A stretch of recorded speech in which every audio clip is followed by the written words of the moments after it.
ঈমান এবং নেকাম। কোরআন কারীমে যেটাকে বলা হচ্ছে আমলে সালেহ।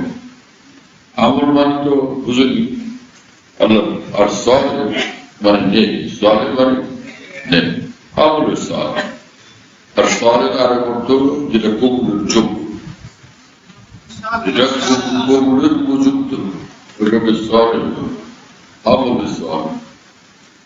ঈমান থাকতে হবে মহান আল্লাহর কাছে কবুল হওয়ার মতো, কবুলের উপযুক্ত আমল করতে হবে।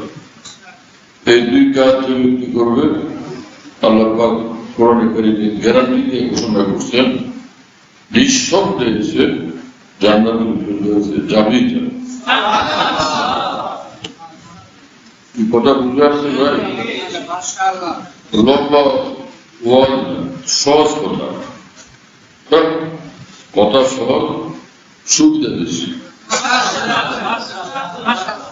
যা বলবো লাভ বেশি। হুজুরে পড়ছেন, খুতবা পড়লেন, পরে বললেন যে তোমাদের মেয়ে তোমার কাছে এত মহারানীর বিনিময় বিয়ে দিলাম, বলো কবুল করলাম। ও বলল যে কবুল করলাম, কাজ করবো একটু না, কথা কম, সুবিধা বেশি।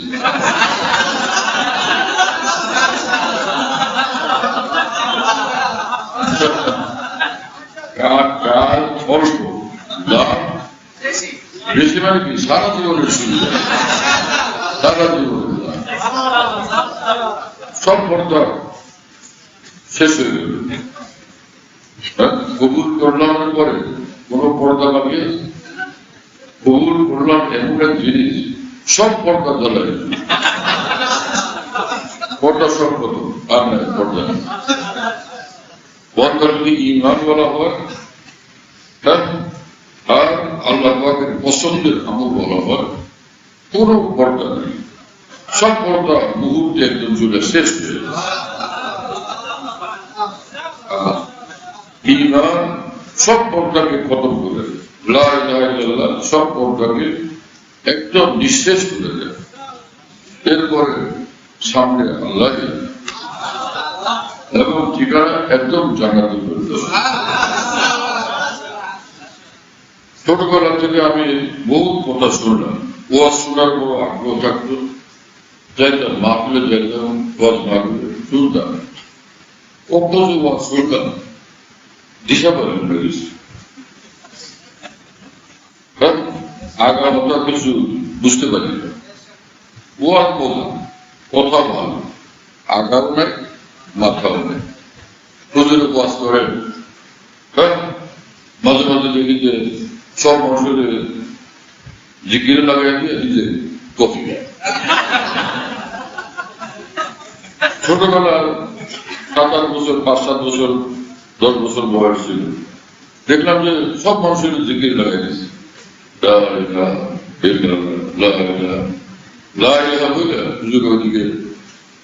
চায়ের কাপে টান। কত যে কিছু সারা জীবনে দেখলাম, কথার কোনো আগাও পেলাম না, মাথাও পেলাম না, ওয়া শুনতেই থাকলাম। কিন্তু কথা সবগুলি সুন্দর, কথা সবগুলি ভালো, কথা কাজের কথা, ফায়দার কথা, কিন্তু আগা করা নাই।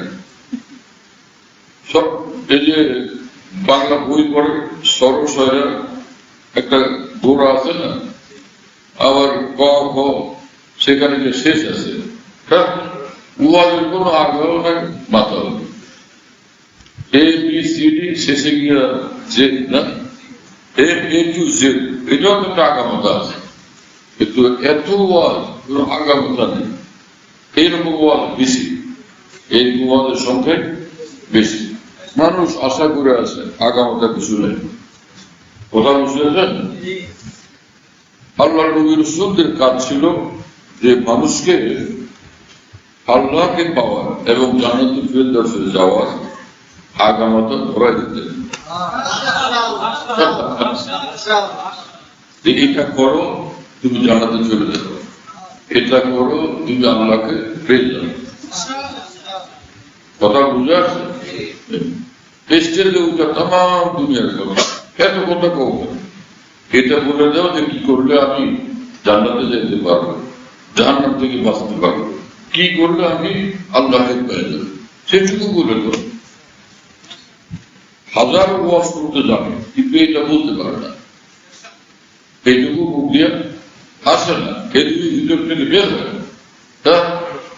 জাযাউল আমল কিতাবে লিখছে যে মৃত্যুর সময় এক লোকের বলা হয়েছিল পড়ো লা ইলাহা ইল্লাল্লাহ, লা ইলাহা ইল্লাল্লাহ, লা ইলাহা ইল্লাল্লাহ। ওই লোক বলে যে এই মালের দাম এই 2 আনা, এটা 1 আনা, এটা 2 পয়সা, এই বলতে আছে এটা 1 আনা, এটা 2 আনা, এটা 3 আনা, এটা 1 পয়সা, এটা 2 পয়সা, এটা 3 পয়সা। ওরে বল আবার বল লা ইলাহা ইল্লাল্লাহ, লা ইলাহা ইল্লাল্লাহ, ওকে 1 আনা, 2 আনা, 3 আনা। কারণ ওই জিন্দেগি কাটাইছে 1 আনা, 2 আনা, 3 আনা করতে, ওই জিন্দেগি করছে মাল, পেঁয়াজ বেচছে, হলুদ বেচছে, কাঁচা মরিচ বিক্রি করছে, কথা বুঝো না, এই তরকারি বিক্রি করছে, তো মসুরের ডাল, খেসারির ডাল বিক্রি করছে, কেরোসিন তেল বিক্রি করছে, সেগুলি খালি দেখে আর সেগুলি বলে এটা 1 আনা, এটা 2 আনা, এটা 3 আনা। কি কথা বুঝেন না? এই হলো এক ঘটনা। তাহলে থেকে কথা বলেছেন এক লোকের মৃত্যুর আগে বলা হলো বল আস্তাগফিরুল্লাহ, আস্তাগফিরুল্লাহ, আস্তাগফিরুল্লাহ। সে বলে যে ভাই আমি আপনাদের দেখতেছি, চিনি,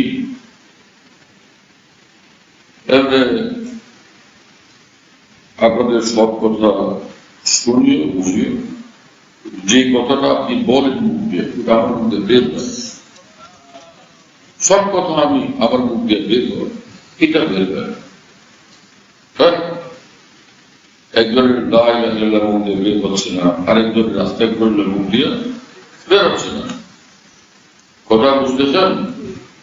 হাজারো দিনের কথা মুখ দিয়ে বের হয়, কিন্তু কি করলে একদমই আরামসে জান্নাতে যাবো, আল্লাহকে পাবো, সেই কথা ভিতর থেকে আসে না। কেন? কারণ যে কোন আল্লাহ বলার সুবত উঠা বসার তৌফিক হয় না, কোন আল্লাহর ওলির সঙ্গে উঠা বসার তৌফিক হয় না। সারা দুনিয়াতে ঘুরছে, লোকদেরকে মুসলমান বানাইছে, নামাজে বানাইছে, নিজে জান্নাতে যাওয়া এবং আল্লাহকে পাওয়া, আল্লাহর ওলি হওয়ার রাস্তা বুঝে নেই, সেখানে চেনে নেই। অথচ 5 ওয়াক্ত নামাজ যেরকম প্রত্যেক বালিক মুসলমানের উপর ফরজ, আল্লাহর ওলি হওয়া একদম অনুরূপ ফরজ। এবং 5 ওয়াক্ত নামাজ 5 ওয়াক্তে ফরজ নাকি সারাদিন ফরজ? আর নামাজ কি সারাদিন ফরজ? 24 ঘন্টা দিন রাত খালি নামাজ পড়তেই থাকতে হবে? বক্ত আসলে তখন ফরজ। আমার কথা বুঝতেছেন আপনারা? নামাজ ফরজ হয় কি সকাল 10টা, 9টা, 12টা, বিকাল 3টা? নামাজ অর্থগত ফরজ, সময় হলে তখন নামাজ ফরজ হয়। তার আগেও না তার পরেও ঠিক সময় মতো নামাজ করো। কিন্তু আল্লাহর ওলি হিসাবে জীবন যাপন করা প্রতিটি সেকেন্ডে ফরজ।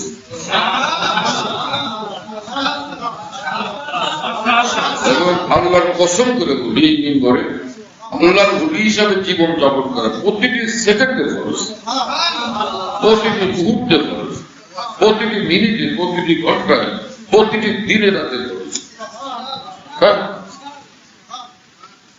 যে ঘরে আছে তখন আল্লাহর ওলি থাকা ফরজ, বাইরে আছে তখন আল্লাহর ওলি থাকা ফরজ। হ্যাঁ, যে সদরঘাটে থাকলো আল্লাহর ওলি থাকা ফরজ, হ্যাঁ, আর নিউ মার্কেটে থাকলো আল্লাহর ওলি থাকা ফরজ। সে যেরকম রাস্তা থাকছে মসজিদের ভিতরে থাকলে যেরকম আল্লাহর ওলি থাকা ফরজ, রাস্তাঘাটে, বাজারে, হাটে, মাঠে, যেখানেই থাকুক সব অবস্থা আল্লাহর ওলি থাকা তার জন্য ফরজ। 1 সেকেন্ডের জন্য ছুটি নেই, স্কুলের ছুটি আছে, মাদ্রাসার ছুটি আছে, সরকারের অফিস আদালতের চুরি আছে, কিন্তু ইমানওয়ালা বান্দার আল্লাহর ওলি হওয়ার আমল থেকে কাজ থেকে এক সেকেন্ডের চুরি নেই। কারণ হয় বান্দা আল্লাহর ওলি থাকবে, আল্লাহ শয়তানের ওলি থাকবে, হয় আল্লাহর ওলি আল্লাহ শয়তানের ওলি। তো মুসলমান কোন দিকে যাবে? শয়তানের ওলি হবে না আল্লাহর ওলি হবে? আল্লাহর ওলি হবে। এই কথা বুঝে আসছে? আমি বলছিলাম যে কথা অল্প, সুবিধা বেশি, কাজ কম, লাভ বেশি। আমাদের এক নেতা বলতেছে কাজ করবো, বাংলাদেশ করবো, বলেন না? ভালো কথা, কাজ করবো বাংলাদেশ, সবাই মিলে কাজ করবো, বাংলাদেশ করবো, সবাই মিলে কাজ করবো, ঘুরে গেল।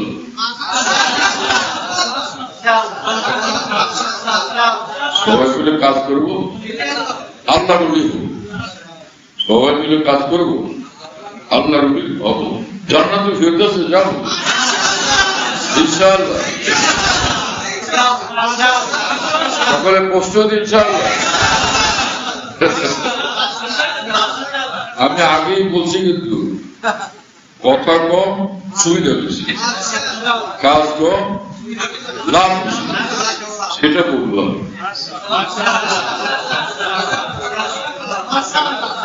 কিন্তু অল্প অল্প কাজে জান্নাতুল ফেরদাউসে যদি যাওয়া যায়, এতে রাজি আছেন কিনা?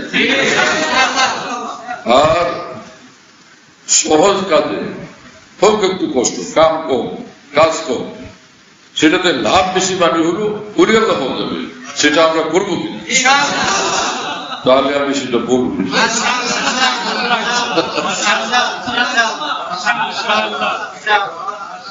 এখানে মজলিসে আলেম ওলামা আছে না?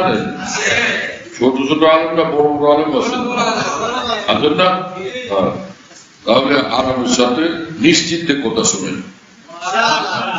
এতেকাপ তো করতে আছে, ধরতে এতেকাপ করা কি ফরজ? এতেকাপ করা ওয়াজিব, এতেকাপ করা সুন্নতে মুআক্কাদ। সবাইকে গলার মধ্যে এটা ঝুলেছিল, ডাক্তারেরও দেখি ঝুলেছে,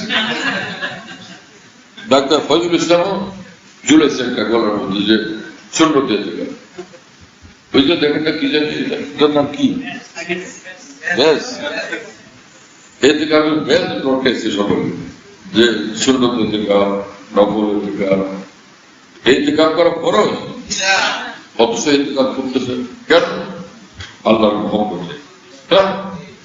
এতেকাপ করা ফরজ না, ওয়াজিব, সুন্নত।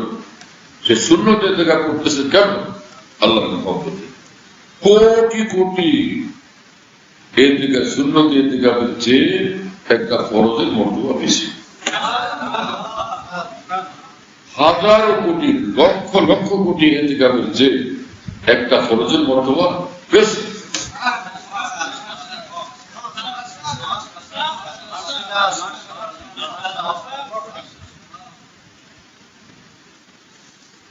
রাসূল আকরাম সাল্লাল্লাহু আলাইহি ওয়াসাল্লাম বলেন, আল্লাহ পাক নিজে বলছেন এই কথা, যে লা ইয়াতাকাররাবুল আবদু ইলাইয়া বিমিসলিল ফারাইদ, লা ইয়াতাকাররাবুল আবদু ইলাইয়া বিমিসলিল ফারাইদ। ফরজ আমলের দ্বারা বান্দা আমার যত বড় সন্তুষ্টি এবং নৈকট্য অর্জন করতে পারে, আর কোন কাজ আমলের দ্বারা সেটা হয় না। আল্লাহ পাকের সর্বোচ্চ নৈকট্য, সর্বোচ্চ সন্তুষ্টি অর্জন হয় ফরজের দ্বারা। কিন্তু মানুষের ফরজ আমলের প্রতি খেয়াল করে, ফরজের প্রতি খেয়াল করে, নফলের প্রতি অনেকের যত্ন বেশি। এই নিজের মা বাপকে এক এক নজর দেখলে হজরত সেদিকে দেখার খেয়াল নেই। রাস্তায় যত পেয়ে যায় প্রত্যেকের দিকে এক নজর তাকায় যাবে।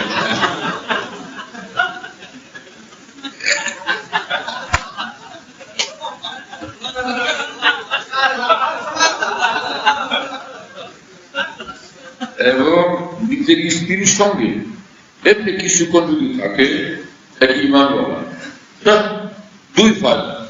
এক ফায়দা হল কিছুক্ষণের মধ্যে অন্তর নূরে নূরে পরিপূর্ণ হতে থাকে। ইফাতুন নূর, সেটা ইফাতুন নূর, হাক্কাতুন নূর, আজীব না। কোন মানুষ যে গুনাহ থেকে মুক্ত, সে যদি নিজের স্ত্রীর সঙ্গে কিছুক্ষণ এমনি বসে কথা বলে, গল্প করে, এমনি চুপচাপ বসে থাকে, অল্প সময়ের মধ্যে তার অন্তরের মধ্যে নোংরা দুঃখ বাড়তে থাকে। এ হলো এক টাটকা এবং নগদ ফায়দা। আরেকটা হলো কিছুক্ষণ স্ত্রীর সঙ্গে সময় কাটানো, বহু নফল ইবাদতের সব কিছুক্ষণ মতো চলবে, অনেক অনেক নফল ইবাদতের সব তার নসিব হয়েছে। কি কথা বলতেছেন? কিন্তু নিজের স্ত্রীর দিকে, স্ত্রীর সঙ্গে একটু থাকা বা এই সময় দেওয়া অথবা তার একটু দেখা, তার দিকে নজর ধরা, এটা সময় কম।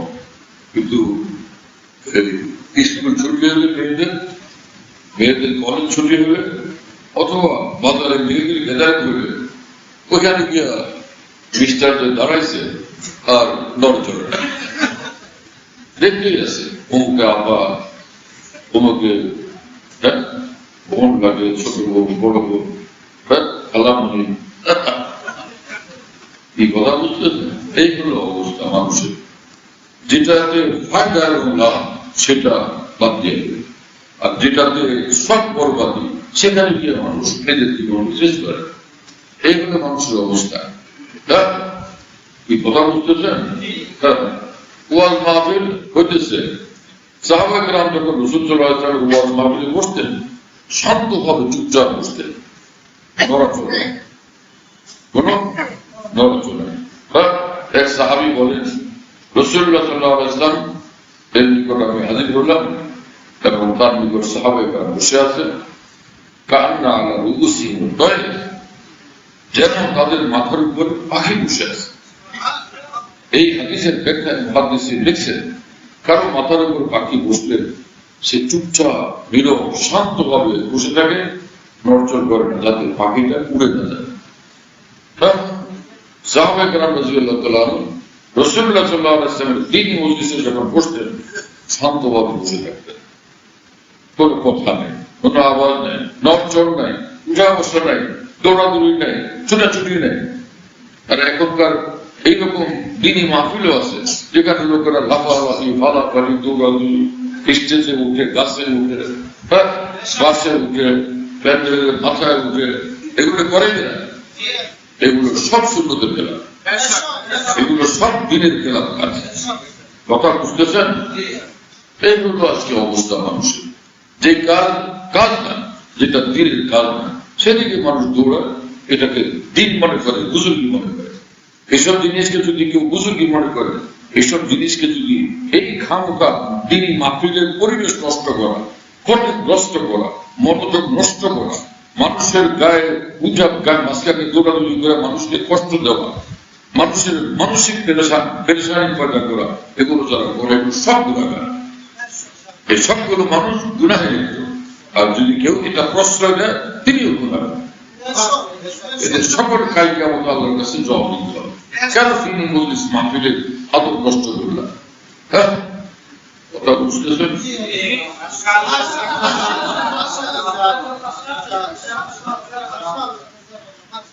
এক কিতাব আছে, হাকিমুল উম্মত মাওলানা আশরাফুল থানভী রাহিমাহুল্লাহ, তিনি পৃথিবীর শ্রেষ্ঠ এক ইমাম তাফসীর ছিলেন, মস্ত বড় মুফাসসির কোরআন। মুফাসসির কোরআন মানে ওয়াজ করেন, কনসুদের আয়াত বলে দিলেন, এমন তো এটা মুফাসসির কোরআন বলে না। তিনি যত বেশমার তাফসীরের কিতাব, অসংখ্য তাফসীরের কিতাব, সাহাবা, তাবিঈন, তাবে তাবিঈনের অসংখ্য তাফসীরের কিতাব তিনি গভীরভাবে অধ্যয়ন করছেন। কোরআনে পাকের তাফসীরের গভীর সাগর বুঝছেন, সেখান থেকে দান মনে মুক্তা কিনার দেওয়া হয়ে উদ্ধার করছেন, সেটাকে কোরআনের তাফসীর বয়ান কোরআন নামে উম্মতের সামনে পেশ করছেন। বিস্ময়কর তাফসীর। আল্লামা আনোয়ার শেখ কাশমিরি রাহিমাহুল্লাহ, যিনি বিশ্ববিখ্যাত এক মুহাদ্দিস ছিলেন, তিনি বলতেন যে উর্দু ভাষায় কোন এলেম রাসূলুল্লাহ আমার জানা নেই, কিন্তু একবার এক আয়াতের ব্যাখ্যা আমার বুঝে আসতেছে না। আমি হাকিমুল উম্মত মাওলানা আশরাফুল থানভীর তাফসীরে বয়ান কোরআন বের করলাম, ওই জায়গাটা দেখলাম যে সাথে সাথে এর মর্মটা আমার বুঝে আসছে। তখন থেকে আমি বুঝতে পারলাম উর্দু ভাষাতেও এলেম আছে। এর আগে আমি মানতাম না যে উর্দু ভাষা এলেম আছে। ওনার মাতৃভাষা উর্দু, যদি বলতেন উর্দু ভাষা এলেম আছে তা আমি জানতাম না। হাকিমুল মুহাদ্দিস তাফসীর কোরআন থেকে বুঝলাম যে উর্দু ভাষাতে এলেম আছে। সে হাকিমুল মুহাদ্দিস মাওলানা আশরাফ আলী দারুল রহমাতুল্লাহ আলাইহি, যিনি ইমাম তাসাউফ ছিলেন, ইমাম তাফসীর ছিলেন, অনেক বড় মুহাদ্দিস ছিলেন, অনেক বড় ফকিহ ছিলেন এবং মুজাদ্দিদ আযম ছিলেন।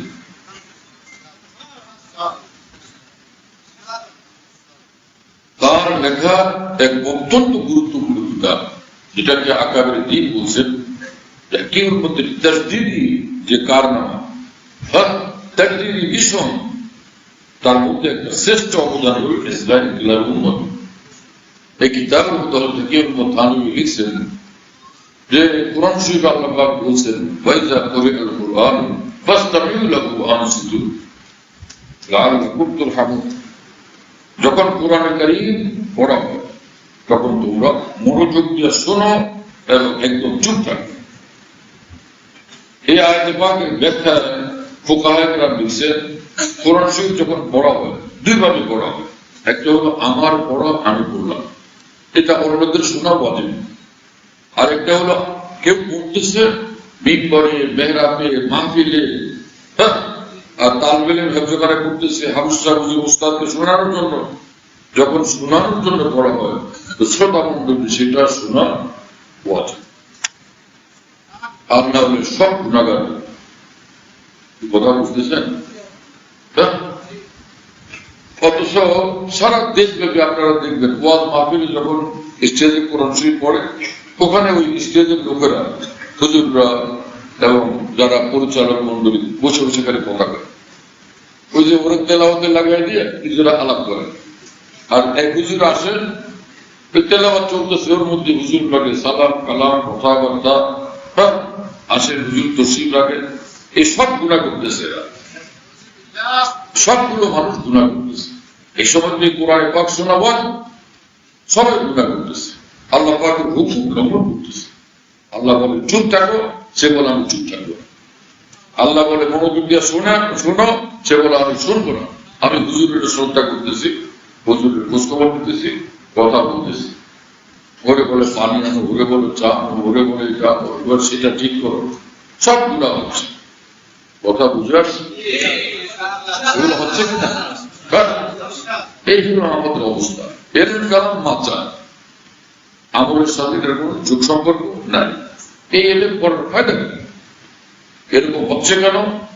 যে কোন কামের মূল্যায়নের কাছে চেষ্টা করা হয়, এলেমের উপর আমলের জিন্দেগি বানানোর তরিকা সেটা হয়নি। কথা বুঝে আসছে? তো এই ইসলাম কিলাবুল উম্মত কিতাব হাকিমুল মুতানবী লেখে, কোরআনের আয়াত পড়লে এগুলো তো শব্দ, এক একটা শব্দ না। হামিম আইন সিন বা কতগুলো শব্দ, ইয়াসিন ওয়াল কুরআনিল হাকীম ইন্নাকা লামিনাল মুরসালিন, শব্দ না। এটা শোনা ওয়াজিব, এবং এটা ওই সময় যদি না শুনেন, মনোযোগ দিয়ে না শুনে এবং চুপ না থাকে, সে গুনাহগার। এমন কোন কাজেই মশগুল হইতে নাই যেটা কোরআন শোনার কাজে বা কোরআন শোনার বিষয়টাকে বাধাগ্রস্ত করে। এরকম কোন কাজে মশগুল হওয়া যাবে না, কোনদিকে তার মোতাবজ্জে হওয়া যাবে না। শুধু কোরআন শোনার কাজেই মশগুল থাকতে হবে। যখন আর হাফিজ সাহেবরা অনেকেই ওইদিকে শুনে, ওইদিকে পান বানায়, জর্দা লাগায়, এটা করে সেটা করে, এরকম গুনার কাজ করতেছে। কেন ফাসতামিউ হচ্ছে না? মানে হলো মনোযোগ সহকারে শুনো, কানে শুনো এবং মনোযোগ সেদিকে রাখো। তোমার মনোযোগ তো জর্দার দিকে, পানের দিকে, খয়ের দিকে। কি পড়াশোনা করছো তুমি? আফসোসের কথা, এই এলেম কালাম পড়ার, এলেমের পরিবেশে থাকা, এত জঘন্য ভাবে দিনের খেলার কাজে মশগুল থাকা কিভাবে সঠিক আমাদের জন্য? বলেন, কথা বুঝতেছেন প্রিয় বন্ধুরা? এই জন্য মুহতামিম যারা মাদ্রাসার পরিচালক তাদের খেয়াল রাখা জরুরি। কারণ অনেক হাফেজ সাহেব আলেম হলো মসলা মশলা জানেন না, এরকম লোকের সংখ্যা বেশি, দাওরা পর্যন্ত পড়ে, কিন্তু অধিকাংশ লোকই মসলা মশলা জানে না। তেমনি হাদিস কিছু আছে জানে, আয়াত পাক জানে, এটা এর আছে তার মধ্যে, কিন্তু সব এলেম নেই। আকার শরীয়ত সব জানে না, সেগুলো জানতে হবে, সেগুলো সেটার উপর আমাদের আমল করতে হবে। কোন ক্ষেত্রে আমাদের উপর আল্লাহ রাসূলের কি হুকুম, কি বিধান, সেটা জানা আমাদের কর্তব্য।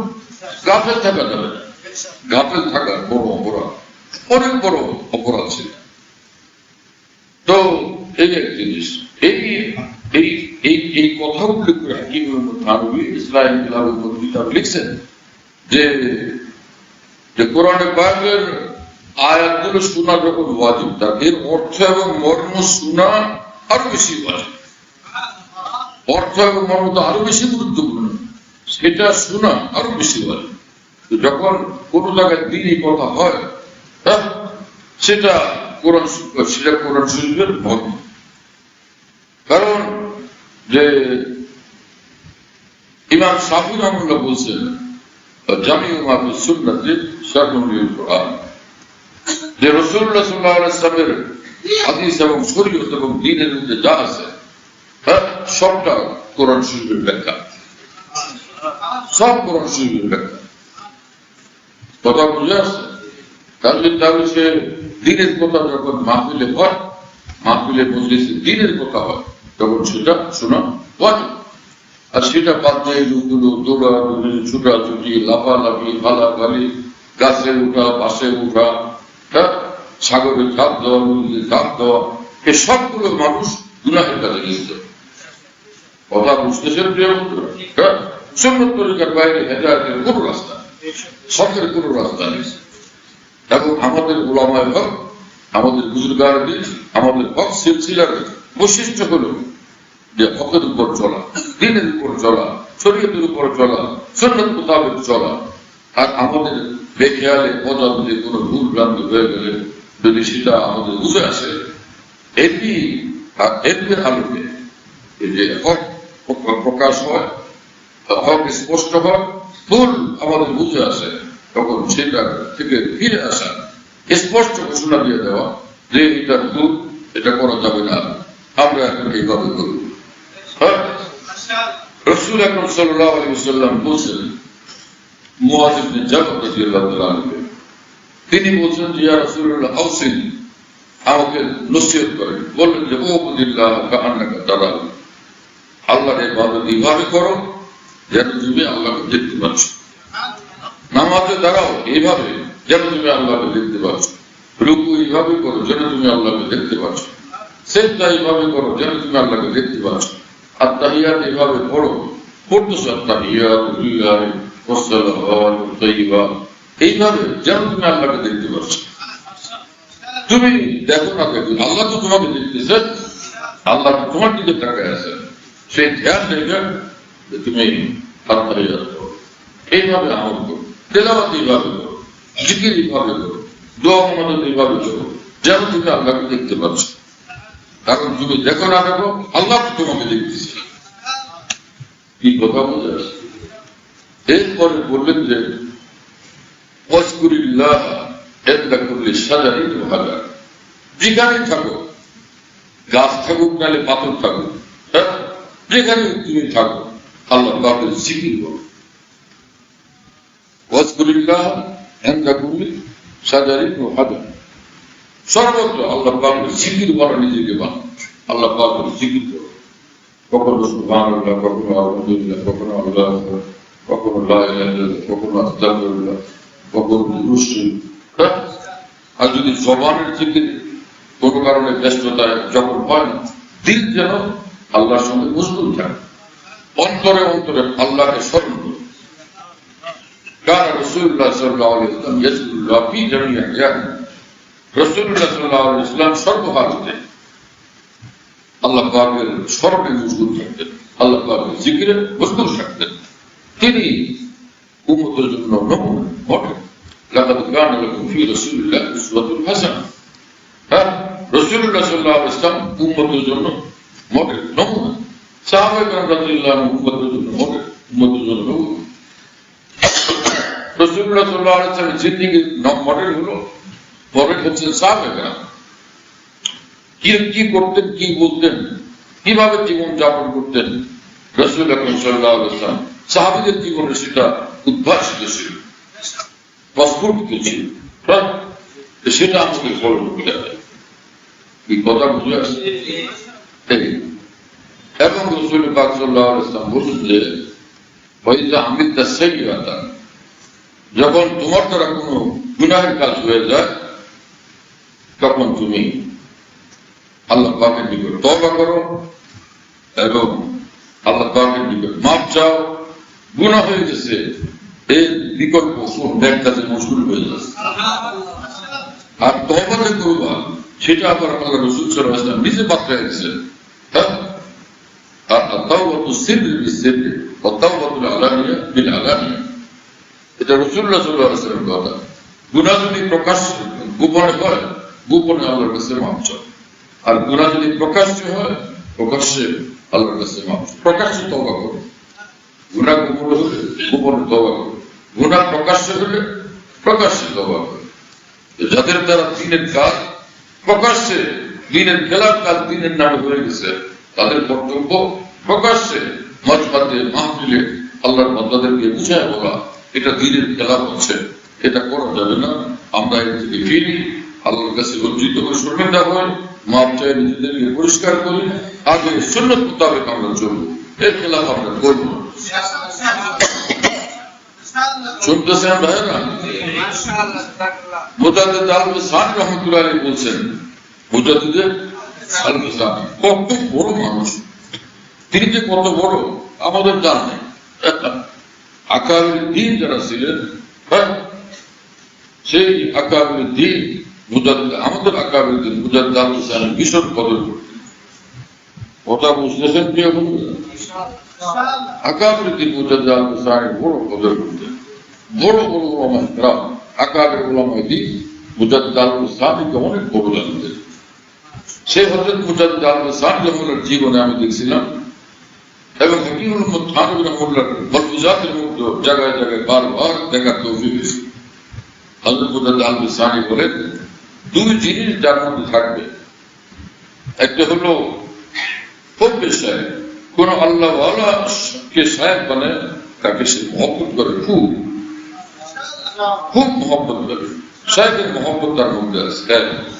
আর ইত্তিবায়ে সুন্নাত, শরীয়ত সুন্নাত মোতাবেক সে জিন্দেগি নিয়ে চলে। এই দুই জিনিস যার মধ্যে থাকবে, তার জীবনের যত অন্ধকার অধ্যায় সে দেখতেছে, কালকে আমাদের সবটাকে নূরি নূর দেখতে পাবে। उसके जुल्मात भी सब अनवार, उसके जुल्मात भी सब अनवार। तब कि তার জীবনের যত অন্ধকার অধ্যায়, অন্ধকার বিষয় সে দেখতে পাচ্ছে, এই দুই জিনিসের পরবর্তী সব নূরে নূরে পরিণত হয়ে যাবে। আর এই দুজন একটা যার মধ্যে নাই, হ্যাঁ, কোন কামেল আল্লাহ মহব্বত যাকে সে শাইখ বানাইছে, অথবা ইত্তিবায়ে সুন্নাত, ইত্তিবায়ে সুন্নাত, ওখানে শব্দ আছে ইত্তিবায়ে সুন্নাত, উদ্দেশ্য হলো সুন্নাত শরীয়ত। হ্যাঁ, কারণ ফরজ বাদ দিয়ে তো খালি সুন্নাত ধরলে সে তো কামিয়াব হবে না। সেজন্য এজন্য আকাবের কথা বুঝতে পারে। হ্যাঁ, সিয়াক সাবাক দ্বারা তো ইত্তিবায়ে সুন্নাত, ইত্তিবায়ে সুন্নাত এই একটা, আর একটা হুব্বে শাইখ। হুব্বে শাইখ মানে শাইখের মহব্বত।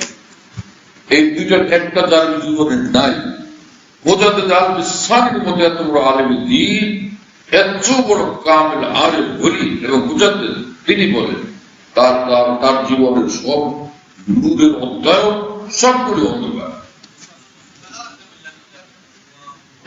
उसके अनवार भी सब जुल्मात है, उसके अनवार भी सब जुल्मात है।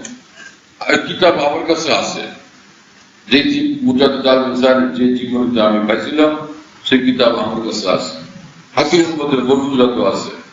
যে কারো যদি দেখবার ইচ্ছা হয়, আমি ইনশাআল্লাহ কিতাবগুলো দেখার জন্য প্রস্তুত থাকবো ইনশাআল্লাহ। কথা বুঝে আসছে ভাই?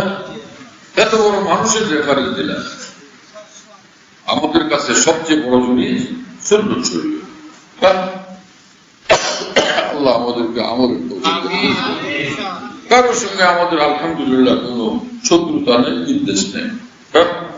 আমরা সব মুসলমান ভাই। আর ওলামায়ে দ্বীন হলো তার বড় কথা।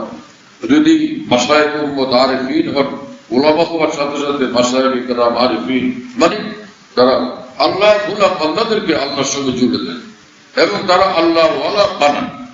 মাশায়েখ এবং আউলিয়া ইকরাম মানে হলো তারা বান্দাদেরকে আল্লাহর দিকে নিয়ে যায়, আল্লাহ ওয়ালা বানান। ওলি আল্লাহ বানানোর বিষয় এটা। মাশায়েখের মিশন হলো ওলি আল্লাহ বানানোর বিষয়। তো তাদের বর্তমান সম্মান তো মর্যাদা তো অনেক বড়।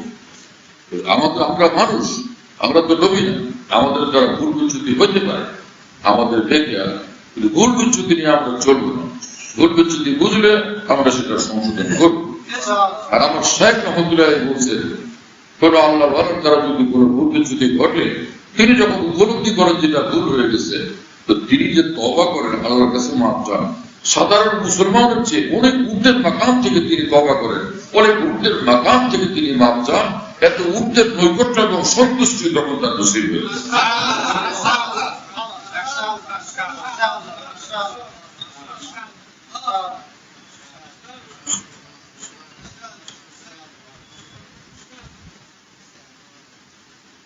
কিন্তু সেটা কি হল? আমি বলছিলাম যে কথা কম কিন্তু সুবিধা বেশি এবং কাজ কম লাভ বেশি। সেটা কিন্তু রয়ে গেছে, সেটা রয়ে গেছে। যে কোরআন শরীফে রব্বুল আলামিন যে বললেন যে ইন্নাল্লাযীনা আমানু ওয়া আমিলুস সালিহাত, যে সকল বান্দারা ঈমানওয়ালা আর নেক আমলের জিন্দেগি বানায়, এদের জন্য জান্নাতুল ফিরদাউস ফাইনাল। জান্নাতুল ফিরদাউস ফাইনাল। ফাইনাল কিসের অর্থ? ইন্নাল্লাযীনা, ইন্না এখানে ইন্না আল্লাযীনার উপর আসছে না, ইন্না হলো হুকুমের উপর আসছে। হ্যাঁ, কানাত লাহুম জান্নাতুল ফিরদাউস নুজুলা, এটার উপর আসছে ইন্না, যে তাদের জন্য জান্নাতুল ফিরদাউস মুহাক্কাক ফাইনাল। জান্নাতুল ফিরদাউস তাদের জন্য ফাইনাল। ঈমান আর নেক আমল, নেক আমল এখন কি করতে হবে সেটা হলো বিষয়। কথা বুঝে আসছে? মুফতি সাহেবের এখানে কথা বলার সুবিধা হলো এই, আমার সুধারণার মধ্যে এখানে শিক্ষিত লোকের ভালো ভিড়। উনিও শিক্ষিত মানুষ, ওনার বাবাও শিক্ষিত, উনি মাজমাও পাইছেন শিক্ষিত। যেখানে কথা বলা হয় দিনের কথা, সেখানে যদি সব জেলেরা একত্রিত হয় এবং ঠেলা গাড়িওয়ালারা একত্রিত হয় এবং রাস্তায় যারা ঝাড়ু দেয় ওরা একত্রিত হয়, মুসলমান মানুষ, তো তারা লেখাপড়া জানে না, এরকম লোক যদি একত্রিত কথা বলতে আরো সহজ করে বলতে হয় না, তাহলে তারা বুঝবে না। শিক্ষিত লোক হইলেন যে আল্লাহ হইল তাকফির ইশারা, আকল মন্দের জন্য ইশারা যথেষ্ট, একটু ইঙ্গিত দিলে বুঝাবে। আমার শায়েখ রহমতুল্লাহ আলাইহি, আমার মুর্শিদ, তিনি সারা বিশ্বের শায়েখ ছিলেন, সমগ্র পৃথিবী।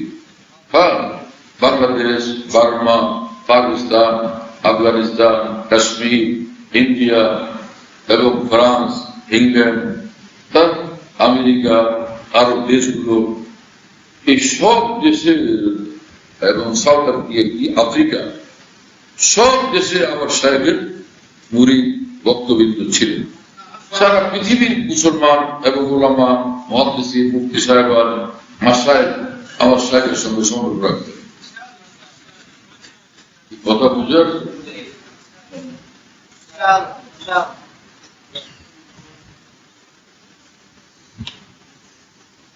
তো হযরতের এক খাদেম ছিলেন, তিনি আওলাদে রাসূল। আওলাদে রাসূলকে সাইয়্যিদ বলে, সাইয়্যিদ। পাকিস্তানে, হিন্দুস্তানে, আরব দেশে তাদেরকে কি বলে? সাইয়্যিদ। এবং পাকিস্তানে কি এটা এলাকার নাম ভুলে গেলাম, যে এখানে এরকম টুপি একটা পরে এদিকে কাটা, কপালের দিকে কাটা থাকে, সে এলাকার নাম কি?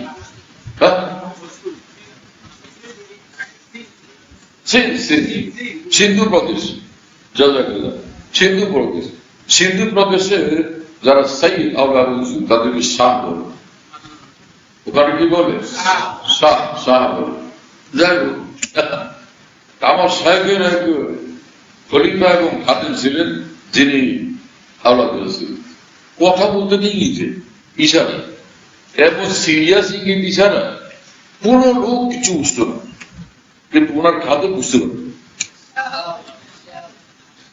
যেমন আমি শুনে ওনার এক কথা, এটা আপনারা উর্দু যারা বুঝেন, কোন রকম উর্দু বুঝলে আপনারা বুঝতে পারবেন। খাদেমকে বলতেছে, আপনি ইশারা দিচ্ছেন, তো আয়সা বসে সে কাছে, देखो ये ले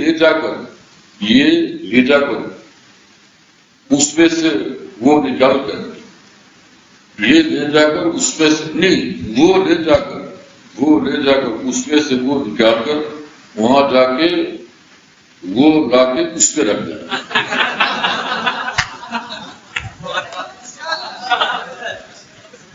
যারা মুসলিম লোকজন তাকে আল্লাহ কি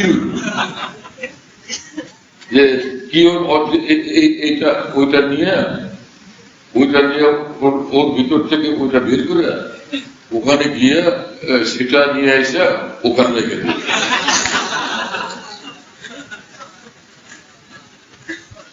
সব মানুষ পেরেশান ঘটনা কি, ও কিন্তু খাদম ঠিক আছে, সে উঠাইব গিয়ে সে মিসাবের পকেট থেকে চাবি বের করলো, চাবি দিয়া মিসাবের সিন্ধুক, ওই ওনার নাম ডাকা হলো মিসা, তো ওনার ওই সিন্ধুক খুলছে, খুলে সেখান থেকে টাকা বের করছে, গিয়া বাজারে গেছে, গিয়া সেখান থেকে টিস্যু পেপার নিয়ে আসছে, তাই না বাথরুমের ভিতরে গিয়া ওখানে সেট করে দিচ্ছে, রাখিয়ে দিচ্ছে।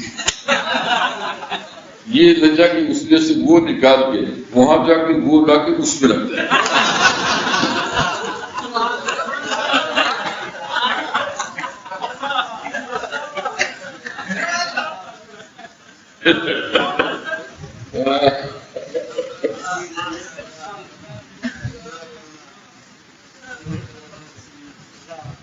জ্ঞানী লোকের জন্য ইশারা যথেষ্ট।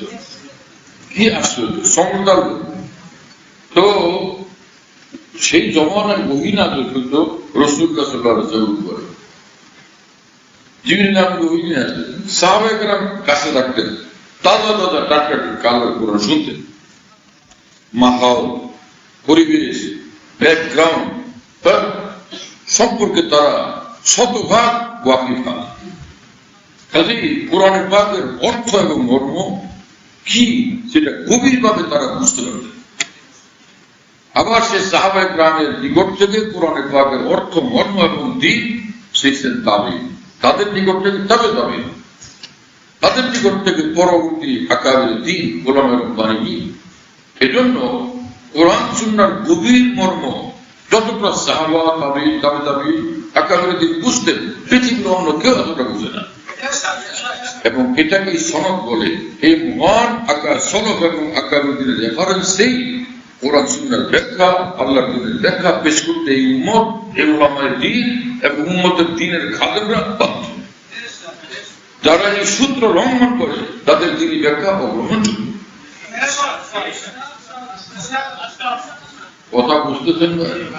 হ্যাঁ, আর ঘটনা শুনে, মজার ঘটনা, যে হাকিম উম্মত মাওলানা সাবির খান লিখছেন, ওই বাদশার নাম আমি ভুলে গেছি, মুঘল বাদশা ছিলেন না, মুঘল বাদশাদের মধ্যে এক বাদশা, তো ওনার খাদেম ছিল, বাদশার সঙ্গে যে খাদেম সর্বক্ষণ কাছে থাকে, যে কোনো কাজ বললে সেটা করে দেয়, গ্লাস আনে, পানি আনে, চা আনে, কাজ কামের সহযোগিতাকারী ওই খাদেম। তো ওর নাম ছিল মোহাম্মদ কুলি। ওর নাম কি? মোহাম্মদ কুলি। তো তো দরবারের লোকজন বসা, নতুন মেহমান আসছে। বাদশা তখন বললেন যে হ্যাঁ কুলি কুলি উঠে দিছে, ছিল দাঁড়ানো, দিছে দূর, আরেক দিকে চলে গেল।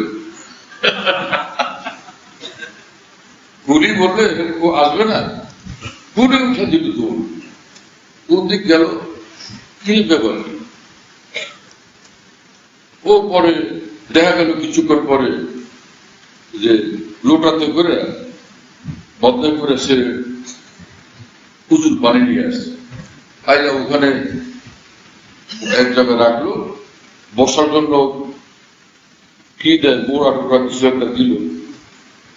তো বাদশাহ উঠলেন, গিয়ে সেখানে বসলেন, পুজো করতেছেন। দরবারের লোকজন অবাক, এইটা কোন ধরনের গান। উনি বললেন কুলি, নাম ধরে ডাকছেন।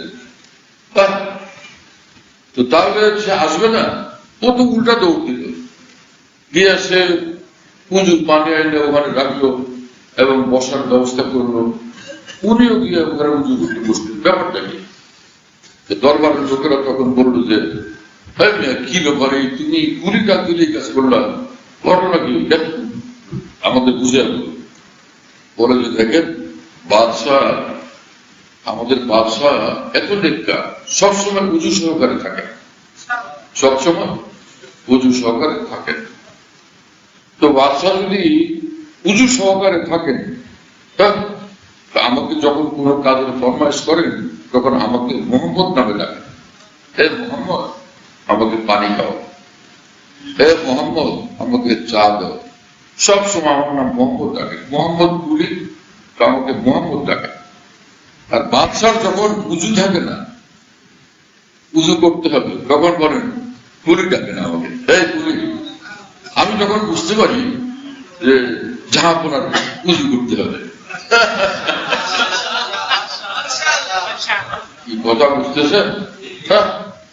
তো মুহাম্মদুর রাসূলুল্লাহ সাল্লাল্লাহু আলাইহি ওয়াসাল্লাম তার সঙ্গে দিন রাত যারা থাকতেন, ওয়াল্লাযীনা মাআহু, দিন রাত যে সাহাবায়ে কেরাম সঙ্গে থাকতেন, তার দিন দেখতেন, রাত দেখতেন, কথাবার্তা দেখতেন, ইঙ্গিত ইশারা দেখতেন। সে রাসূল আকরাম সাল্লাল্লাহু আলাইহি ওয়াসাল্লাম কখন কোন কথা বলতেছেন সেটা সাহাবায়ে কেরাম যত নিকট থেকে সেটা যত গভীরভাবে অর্জন করছেন, যত গভীরতায় বুঝতেন, যত ব্যাপকভাবে সেটা বুঝতেন, উম্মতের অন্য পুরো লোকেরা এভাবে বুঝতে সক্ষম হয়। হ্যাঁ, যারা ওই সাহাবায়ে কেরামকে যথাযথ ফলো করছে, অনুসরণ করছে, তারাও সেভাবে এরকম গভীর জ্ঞান সম্পন্ন হয়ে গেছেন। আর তারা হচ্ছে রব্বানী ওলামা, ওই সকল ওলামায়ে কেরাম যাদের পূর্ণ জিন্দেগি, পরিপূর্ণ জিন্দেগি একদম কোরআন সুন্নাহর বিলকুল মোতাবেক, যাদের জাহির এবং বাতিন দুইটাই সুন্দর, একদম দিন মোতাবেক, শরীয়ত মোতাবেক। ওই ওলামায়ে দ্বীন এই সাহাবা, তাবেঈন, তাবেঈন, আকাবের দ্বীন থেকে, আকাবের দ্বীনের সনদে ব্যাখ্যা আল্লাহ পাকের দ্বীন জানেন, সেটা উদ্ধার করেন, সেটা উম্মতের সামনে পেশ করেন। এজন্য আকাবের দ্বীন, সাহাবা, তাবেঈন, তাবেঈন, আকাবের দ্বীনের সঙ্গে যাদের দ্বীনি অবস্থান এবং দ্বীনের ব্যাখ্যা সাংঘর্ষে, তারা অগ্রহণযোগ্য, দ্বীনের ক্ষেত্রে চূড়ান্ত ভাবে অগ্রহণযোগ্য, কোনোভাবে তাদের কোনো কথা মানা যাবে না। শুধু উলামায়ে দ্বীন এবং আকাবের দ্বীনের কথাই শুধু মানতে হবে, যদি আমরা হক, হেদায়েত, সিরাতুল মুস্তাকিম এবং জান্নাতুল ফিরদাউস চাই, জাহান্নাম থেকে যদি বাঁচতে চাই। আমার কথা পরিষ্কার ভাবে বুঝে আসতেছে? সারা দুনিয়া পৌঁছাবে সে কোনো কথা।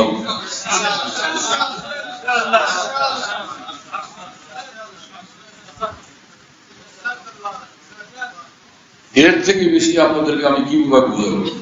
এর থেকে বেশি যদি বুঝানোর দরকার হয় তাহলে তো বলতে হবে যে লাঠিয়ার হওয়া লাগবে, লাঠা লাঠি, পিটা পিটি, মারামারি, ধাক্কা ধাক্কি, জুতা স্যান্ডেল, গুনাগুনি, স্যান্ডেলিং করা।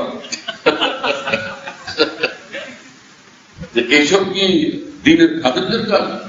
তাহলে আমাদের কাজ হলো হক এবং হেদায়েতের কথা এই দিদারের সাথে মুসলমানদের সম্মান রক্ষা করে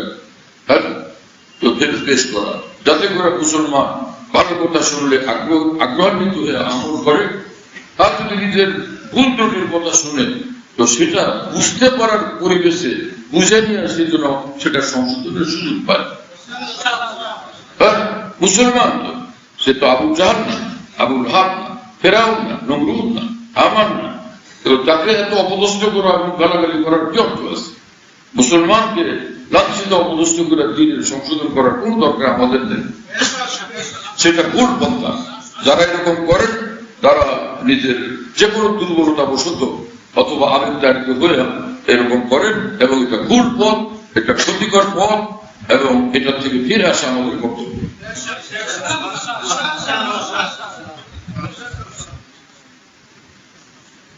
প্রসঙ্গ ক্রমে কত কথা আছে, কিন্তু আসল কথা রয়ে গেল।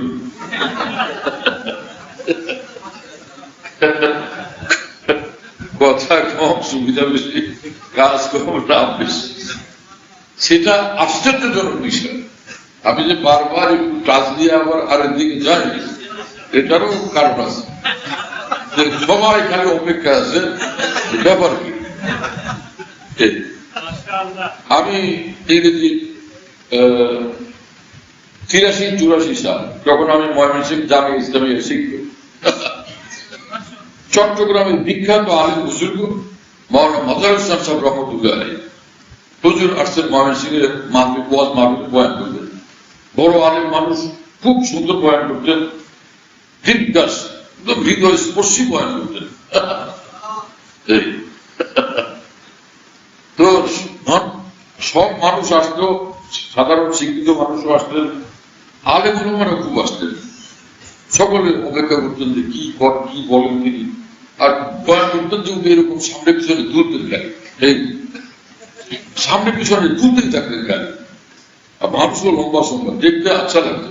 এই যে এরকম দুলতে থাকতেন না, বড় মজা লাগতো। এতখানার ছাত্ররা তো যেরকম দুলে এরকম দুলতে থাকতেন সামনে পিছনে।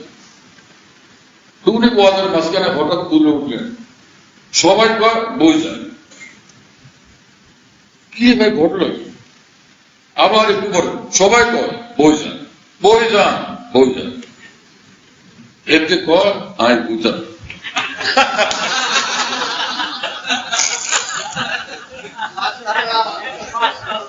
হ্যাঁ, এতে কয় আয় বুঝান। হ্যাঁ, মানুষ তো হাসতে হাসতে শেষ। যে ঘটনা সবাই কয় বই যান, বই যান, বই যান। কতক্ষণ থাম, পরে একটু পরে বলো যে কাজে কয় যে আর বইতাম কি রে ভাই ঘটনা। পরে আবার ওই দোকানে অন্যদিকে চলে যায়, নানান কথাবার্তা ওয়াজ করতে করতে আবার মাঝখানে এসে হয়তো 20 মিনিট পরে, আধা ঘন্টা পরে বলে যে সবাই কয় বই যান। এতে বইতাম কি রে ভাই ঘটনা। শেষ পর্যন্ত আমরা বুঝলাম যে লম্বা ঘটনা 2 দিনই ওয়াজ করছেন, 3 ঘন্টা মনে হয় নাকি, 2.5 ঘন্টা। পরে এক পর্যায়ে এসে তিনি বললেন যে তখন আমরা ঘটনা বুঝতে পারছি। সবাই কয় হাফিজ হুজুরকে আপনি নির্বাচন করেন না, আপনি বই যান। এতে কয় হ্যাঁ বইতাম না।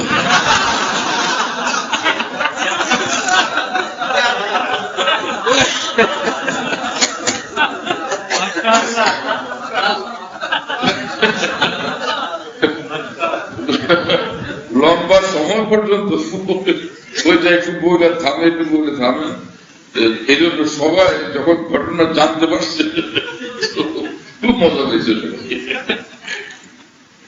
প্রতিবাদ মাওলানা সিদ্দিক আহমদ সাহেব রহমতুল্লাহ বয়ান দরজায় বলছিল, কি একটা হঠাৎ করে মাঝখানে এমন ভাবে বলছে পুরা ভাষমান তহবিল হয়ে গেল। হলো কি, আমরা শুনলাম যে ভীষণ আমরা একদমই আপাদমস্ত কান হয়ে মানে একদমই সারাপা গোর্ষ করা আমরা শুনতে থাকি, একদমই মানে আপাত সর্ব অঙ্গে আমরা শোনার জন্য অপেক্ষমান থাকতাম যে ব্যাপারটা কি। পরে বসতে বসতে বসতে বসতে অপেক্ষা করতে করতে শেষ দিকে গিয়ে জানতে পারতাম যে ঘটনাই পুরা মাঝমাঠে অ্যাটেনশন পজিশনে তিনি যান। আজকে সেই বর্ষা হয়েছে, কথা কম, সুবিধা বেশি, কাজ কম, শুনতে থাকলাম, কিন্তু ঘটনা কি সেটা এখনো আসেনি। সেটা হলো বুখারী শরীফের হাদিস। আমি ডাইরেক্টলি বুখারী শরীফে দেখি নাই, আমি দেখছি আল জামু বাইনা সহিহাইন কিতাবের মধ্যে বুখারী শরীফের লেখা আছে। কারণ জামু বাইনা সহিহাইন মানে বুখারী মুসলিমের হাদিসগুলো ওখানে উল্লেখ করছে, কি কথা বুঝেন? কারণ এটা বুখারী শরীফেরই হাদিস। যে হাদিসে তলহা ইবনে উবাইদুল্লাহ রাদিয়াল্লাহু আনহু সাহাবী, তিনি বলেন এক ব্যক্তি রাসূলুল্লাহ সাল্লাল্লাহু আলাইহি ওয়াসাল্লামের কাছে আসলেন এবং বললেন, ইয়া রাসূলুল্লাহ, আমি ইসলাম গ্রহণ করছি, আমি মুসলমান হয়েছি, মুসলমান হয়েছি আমি, এখন আমার কি করতে হবে সেটা আমাকে আপনি বলে দেন। সাহাবায়ে কেরামের বৈশিষ্ট্য ছিল কথা কি, আমরা হাদিসে যা দেখলাম আর কি সংক্ষিপ্ত প্রশ্ন, কিন্তু কি যে কাজের জিনিস, কি যে লাভের জিনিস। আল্লাহ, দুনিয়াতে আরাম, শান্তি, সম্মান, সফলতা, পরকাল জীবনের 100 ভাগ সফলতা নসিব হয়ে যাবে এক এক এই প্রশ্নের উত্তরের মধ্যে। এবং সাহাবীদের কে আল্লাহ পাক এমন এমন কথা বলার, এমন এমন প্রশ্ন করার তৌফিক দান করতেন। এইরকম লোকদেরকে আল্লাহ সাহাবী হিসাবে নির্বাচিত করছেন, নবীর সঙ্গে থাকার জন্য নির্বাচিত করছেন। এই জন্য সাহাবাদের প্রতি যারা শ্রদ্ধাশীল না, ওই সকল মুসলমান ক্ষতিগ্রস্ত মুসলমান দিনের ক্ষেত্রে।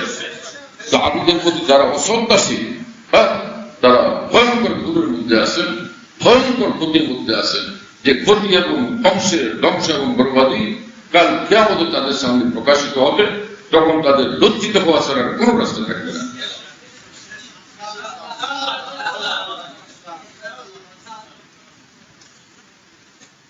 তো সাহাবী বললেন, ইয়া রাসূলুল্লাহ, আমি মুসলমান হয়েছি, আমার কি করতে হবে আমরা বুঝেন, আমার বলেন। সেটা আমাদের শুনতে হবে না? রাসূলুল্লাহ সাল্লাল্লাহু আলাইহি ওয়াসাল্লাম সঙ্গে সঙ্গে সহজ ভাষায় সুন্দরভাবে পুরো কথা বলে দিলেন। এখন সেটা দেখেন কি বলবেন, আপনারা দেখতে পাবেন কথা কম সুবিধা বেশি, কাজ কম লাভ বেশি, কাজ কম লাভ বেশি, এবং লাভ 100 ভাগেরও বেশি।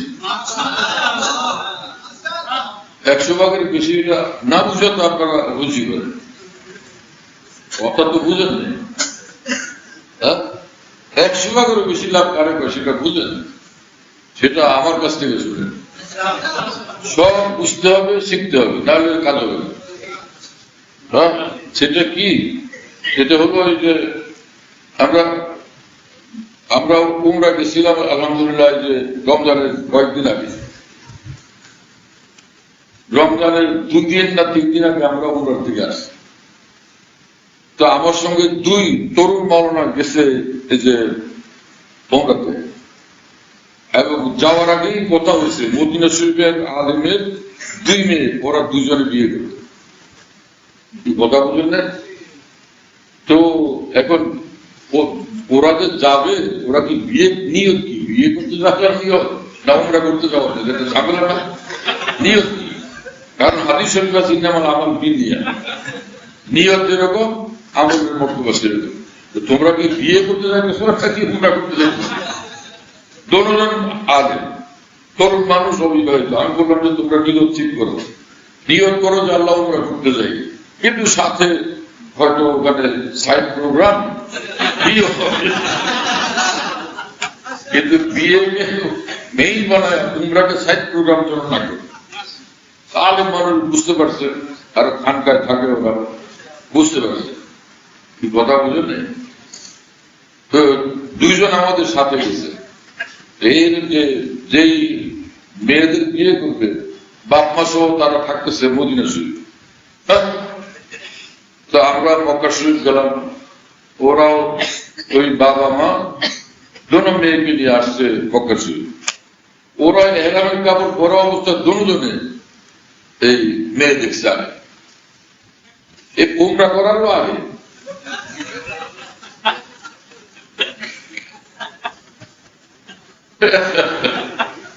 উমরা করার এহরামের কাপড় পরা অবস্থা, এহরাম থাকা অবস্থায়, এহরামের কাপড় না, এহরাম থাকা অবস্থা, এহরাম বান্ধা অবস্থা, ওরা হোটেলে গিয়ে আগে দুইজনে আলাদা আলাদা নিজের যার সঙ্গে যার বিয়ে হবে তারা দেখছি। আসছে পরে আমি মক্কা শরীফে বিয়ে পড়াই দিলাম। পরে শ্বশুর শাশুড়ি আর ওই যে দুই মেয়ে যাদের বিয়ে হয়েছে ওদেরকে নিয়ে ওরা মদিনা শরীফে লেগেছে। তো ওরা ওদের এখনো উমরা করা হয়নি, ওদের উমরা রয়ে গেছে এখনো। এহরাম অবস্থায় মেয়ে লিখে এসে আমার সঙ্গে দেখা করে কতক্ষণ পর ওরা চলে গেল। কোন দিকটা লক্ষ্মী যায়, আমাদের সঙ্গে উমরা করবে না, ওরা চলে গেছে। পরে আবার আসছে, পরে বললাম যে ব্যাপার, আমরা খবর পেয়েছি যে আমাদের যে দুজনকে দেখে আসছি আর যাদের বিয়ে হয়ে গেল আর কি, ওরাই দুজনে উমরা করতেছে, ওর মাল লাগে, ও দেখতে গেছে অতটা এক নজর দেখে আছে।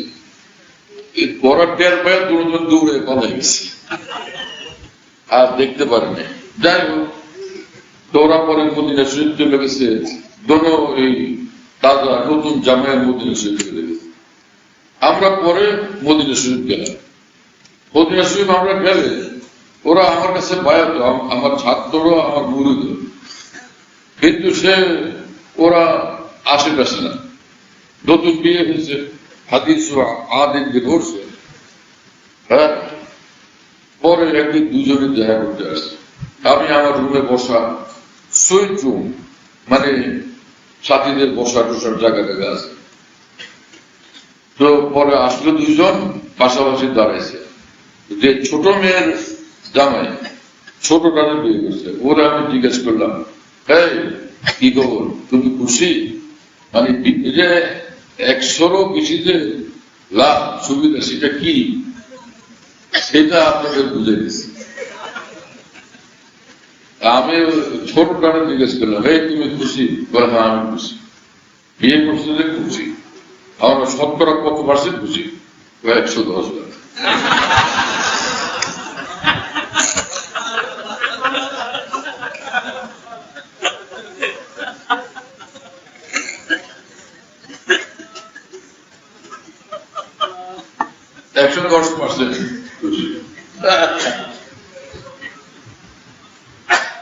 আমি অবাক করলাম যে ভাই 100 করেছি, 100 ছাড়াতে চলে গেছে। যাক আলহামদুলিল্লাহ ভালো। তো ওর পাশে আরেকজন দাঁড়ানো ছিল। আমি বললাম তুমি খুশি? হ্যাঁ আমিও খুশি। আর তোমার কত শতকরা? 100 শতকরা কত পার্সেন্ট খুশি? তো বললাম আমি 120।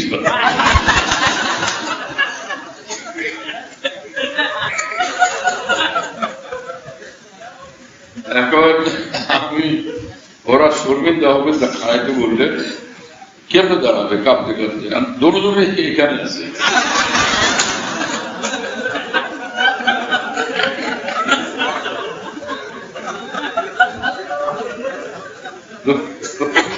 আজকে দৌড়ি মেহরাবের মধ্যে ঢুকে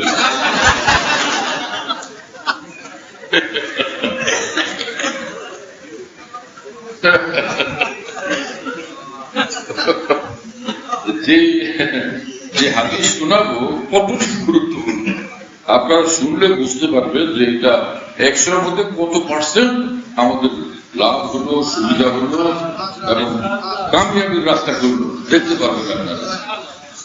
তো উনি সাহাবী বললেন যে আমি মুসলমান হয়েছি, আমার করতে হবে কিছুটা আমার বুঝিয়ে দেন। রাসূলুল্লাহ সাল্লাল্লাহু আলাইহি ওয়াসাল্লাম বললেন, 5 সালাওয়াতিন ফিল ইয়াওমি ওয়াল লাইলা ওয়া ফি রিওয়ায়াত ফি ইয়াওমিনা ওয়া লাইলাতিনা। দিন রাতে মোট 5 ওয়াক্ত নামাজ পড়তে হবে। দিন রাতে 5 ওয়াক্ত নামাজ। ওই উনি বললেন যে তিনি ইসলাম কবুল করছেন, তিনি সাহাবী। আল্লাহ রসুলকে দেখে বলছে ইমান সহকারে সাহাবী না, দেখা জরুরি না। ইবনে হাজার আসকালানী বলছেন যে ব্যক্তি রাসূলুল্লাহ সাল্লাল্লাহু আলাইহি ওয়াসাল্লামের সঙ্গ লাভ করে ঈমানের হালতে, বাস তিনি সাহাবী। তার কোনো সাহাবী ছিলেন যিনি চোখে দেখতেন না, অন্ধ ছিলেন, কিন্তু তিনিও সাহাবী, দেখতেন চোখে দেখেন। কথা বলেন এই হচ্ছেন আমাদের আকাবিরিন। কথা বলেন ওনার মাইকে মা চুপ রেখে কথা বলে, পাগলের মতো বই পুস্তক কয়টা পড়ে কথা বলা আর ইসলামিক পণ্ডিত আর বুদ্ধিজীবী হয়ে যাওয়া, এটা তো আমাদের আকাবিরিনের শান ছিল না। আকাবিরিনের কথা হলো একদম মাপা পরিমিত কথাবার্তা আল্লাহ দিন সম্পর্কে এবং চৌকুদ্দি দেওয়া কথাবার্তা, চার সীমা চতুর্সীমান একদম সুনির্ধারিত, এইভাবে তারা কথাবার্তা বলে। সাহাবী তখন বললেন যে হাল আলাইয়া গায়রুহুন্না, ইয়া রাসূলুল্লাহ, এই 5 ওয়াক্ত নামাজের বাইরে আর কোনো নামাজ আছে নাকি, আরো পড়তে হবে?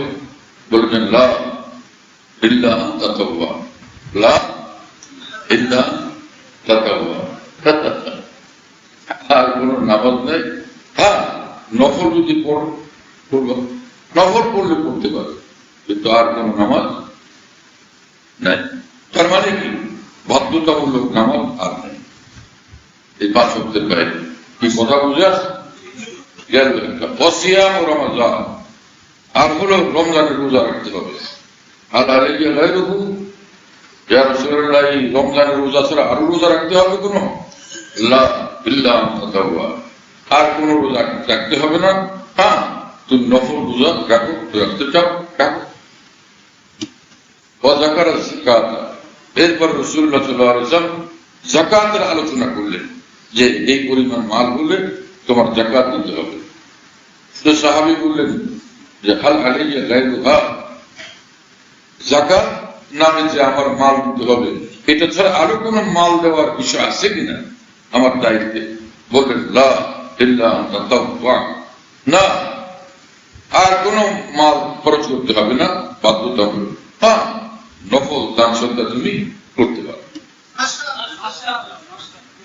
কথা পরিষ্কার? খেয়াল করবেন কথা কি, ওই সময় পর্যন্ত হজ ফরজ হয়নি, এই জন্য হজের কথা আল্লাহ রাসূল সাল্লাল্লাহু আলাইহি ওয়াসাল্লাম তাকে বলেন। এই কথা শোনার পরে ওই মানুষটা তখন বললেন যে আমি এখন কথা বলি।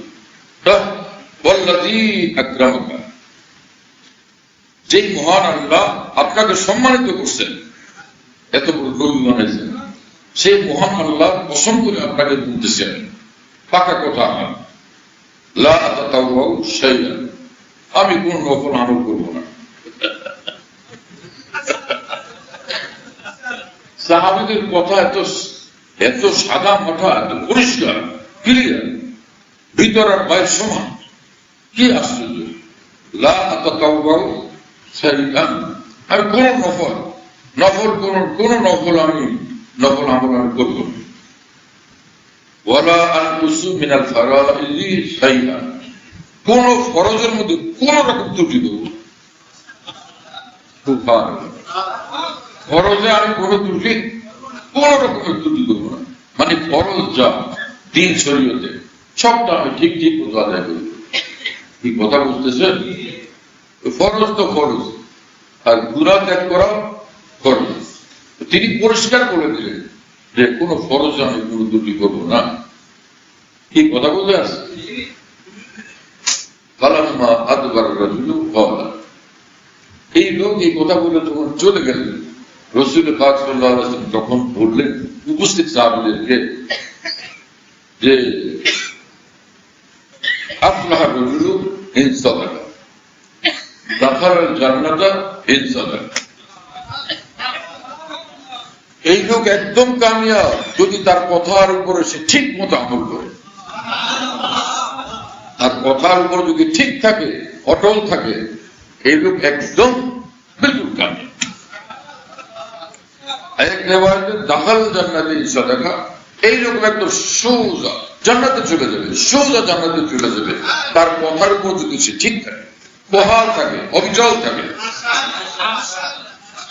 কথা বুঝে আসছে? এই লোক জান্নাতে চলে যাবে, এই লোক একদম কামিয়াব হয়ে যাবে। তার মানে উনি কামেল মুসলমান, কামেল বলি আল্লাহ, একদম জান্নাতি মানুষ যদি ফরজ গুলো ঠিক মতো করে, ওয়াজিব গুলো ঠিক মতো করে, গুনাহ থেকে বিরত থাকে, এতটুকু করলে তিনি কামিয়াব, তিনি জান্নাতি এবং তিনি ওলিয়া। কথা বুঝে আসছে? এখন আমি যে আয়াত শরীফ পড়ছিলাম যে আল্লাহ পাক বলেন পবিত্র কোরআনে যে ঈমান আর নেক আমল হলে সে জান্নাতুল ফিরদাউসে যাবে। এই নেক আমলের মানে সে কি এশাকও পড়া লাগবে, আবুবকরকে পড়া লাগবে, তাহাজ্জুদও পড়া লাগবে, নফল দান সদকাও করা লাগবে।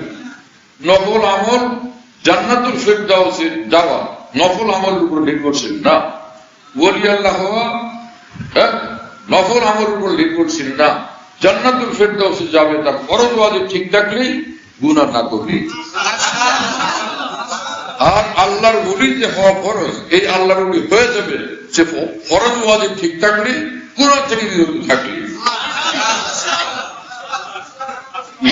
কাজ কম লাভ বেশি।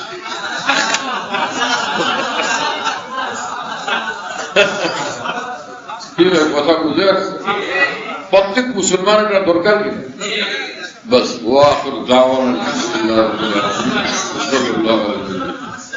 আমি একদম শুরু থেকে চাইছিলাম যে আমি খালি হাদিসটা শুনে দিয়ে আমি দোয়া করে দেবো, কিন্তু আপনারা মহব্বত করেন, আপনাদেরই মহব্বতের চাহনির বরকতে, হ্যাঁ আপনাদেরই মহব্বত চোখের জ্যোতির বরকতে আলহামদুলিল্লাহ আরো কিছু কথাবার্তা এই প্রসঙ্গক্রমে প্রাসঙ্গিকভাবে বিভিন্ন দিক থেকে আলোচনা হয়েছে।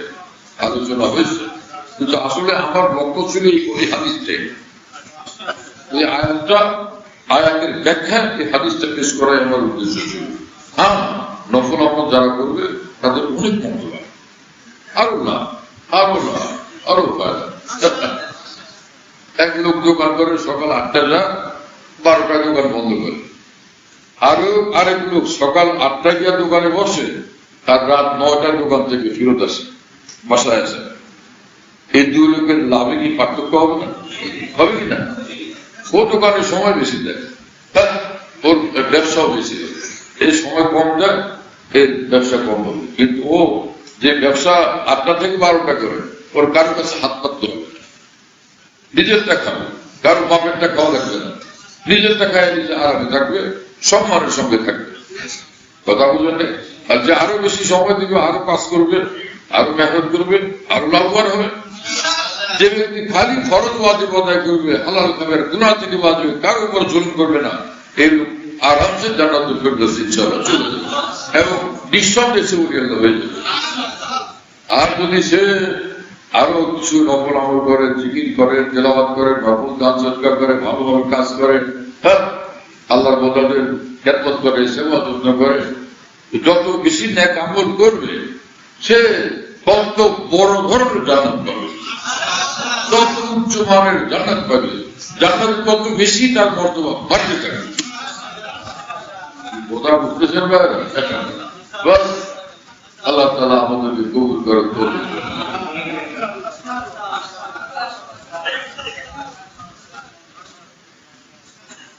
আমি চলে যাওয়ার পরও মনে হয় 1-2 দিন হয়তো এখানে ইতিকাফের সাথীরা 600-650 রাত্রি কয়েকদিন 2-3 দিন হয়তো আলাপ করেছে ভাই, যা আমাদের কথা কম সুবিধা বেশি এবং কাজ কম লাভ বেশি, এটা আমাদের কিন্তু মনে রাখতে হবে এবং ধরতে হবে। আর ধরলেই কামে।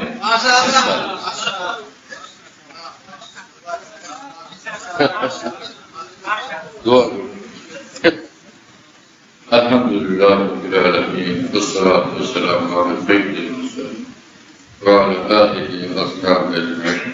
اللهم صل على سيدنا مولانا محمد وعلى آل سيدنا مولانا محمد اللهم صل.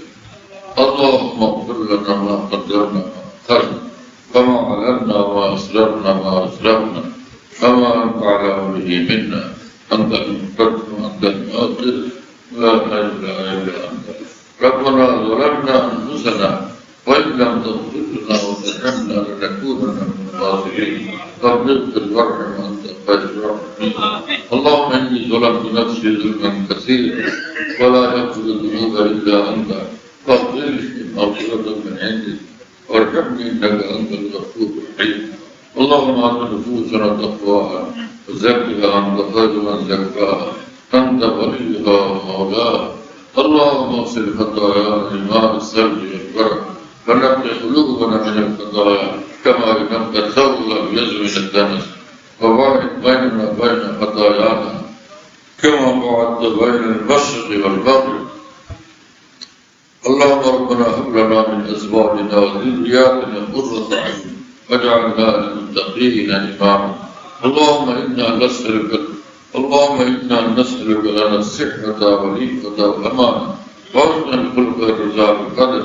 اللهم ربنا أعنا بالعلم وزينا بالعلم وأكرمنا بالتقوى وجملنا بالعافية.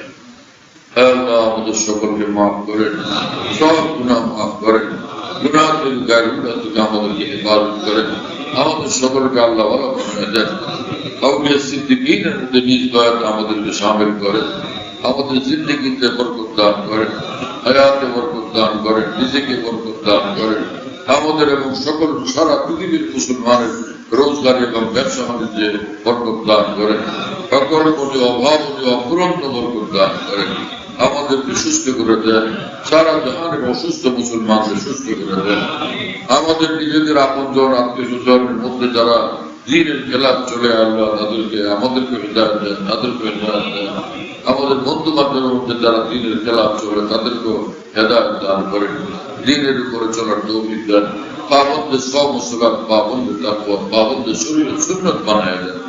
আল্লাহ আমাদের সকলের অন্তরে, আমাদের আপনজন প্রিয়জনদের সকলের অন্তরে, আত্মীয় স্বজন বন্ধু বান্ধব এবং তাদের পরিবার পরিজন খানদান সকলের অন্তরে আপনার ভয় দান করেন, আপনার মহব্বত দান করেন, আপনার কথা মানার জজবা এবং প্রেরণা আপনি নসিব করেন, আপনার কথা এবং আপনার কথার বাইরে চলার অভ্যাস থেকে জিন্দিগি থেকে নাজাত দান করেন।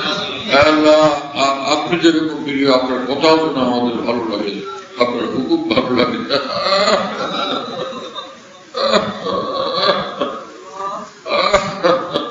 আপনার আদেশ নিষেধের প্রতি মহব্বত লাগে, আপনার ইশারা পছন্দ লাগে, আপনার পছন্দের উপরে জীবন উৎসর্গ করার জন্য আমাদেরকে তৌফিক দান করুন। আমাদের দিলকে আপনার জন্য বেজায়েত বানিয়ে দেন, বেকরার বানিয়ে দেন। আল্লাহ আপনার ভীষণ মহব্বত, অপূরন্ত মহব্বত, সর্বোচ্চ মহব্বত, সিরিয়াস মহব্বত আমাদেরকে দান করেন, সকল মুসলমানকে দান করেন, সকল আপনজন প্রিয়জনদেরকে দান করেন। আল্লাহ ইবাদত বন্দেগীর নেশা আমাদেরকে নসিব করেন, সিজদার মহব্বত আমাদেরকে দান করেন, জিকির মহব্বত, তেলাওয়াতের মহব্বত, সুন্নতের মহব্বত আপনি আমাদের নসিব করেন। আল্লাহ গুনাহ থেকে গায়রুল্লাহ থেকে আমাদেরকে হেফাজত করেন, নফস শয়তানের ধোঁকা থেকে আমাদেরকে বাঁচান। সমস্ত মুসলমানকে ইজ্জত ভরা জিন্দেগি দেন, রহমত বরকত ভরা জিন্দেগি দেন, নূরে ভরা জিন্দেগি দান করেন। দিন দুনিয়ার যেখানে যারা দিনের নেতৃত্ব করতেছেন, মাদ্রাসার লাইনে, ওয়াজের লাইনে এবং মাশায়েখের মাসিকাতের লাইনে, খানকার লাইনে এবং লেখালেখির লাইনে, যে কোনো ভাবে দাওয়াত ও তাবলীগের লাইনে যারা দ্বীনের খেদমত করতেছেন, মেহনত করতেছেন, আল্লাহ সকলকে আল্লাহ ভালো বানায় দেন, সকলকে আউলিয়া সিদ্দিকীন বানায় দেন।